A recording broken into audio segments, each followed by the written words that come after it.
Poytaxtimizning Olmazor tumanidagi 159-sonli maktabda boshlang'ich sinflar o'rtasida bahor qo'shiqlari festivali bo'lib o'tdi.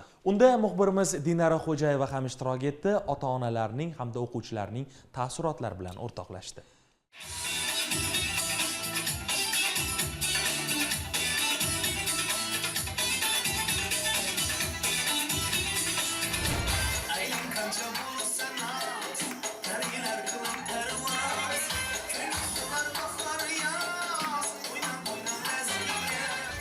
Tadbirda maktabning boshlang'ich sinf o'quvchilari Bahor, Dasturxon, Liagushata, Visini Sveti, Мы вместе, Веселое настроение va shu kabi bir qator qo'shiqlarni kuyladi. Ayniqsa jajji bolajonlar tomonidan ijro etilgan turli millatlar raqsi tadbirga yanada ko'tarinki ruh bag'ishladi.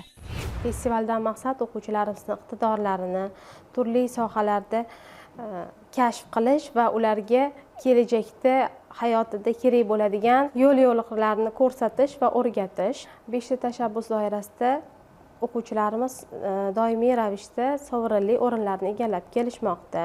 Zo'r klass loyihasi bo'yicha maktabimizda 6 nafar xorijiy til o'qituvchilari faoliyat yuritib kelishmoqda. Bu o'quvchilarimizni kelajakda o'z o'rnini topishida, kasb tanlashida va ularni bilimlarini yanada oshirishda ko'mak beradi deb hisoblayman.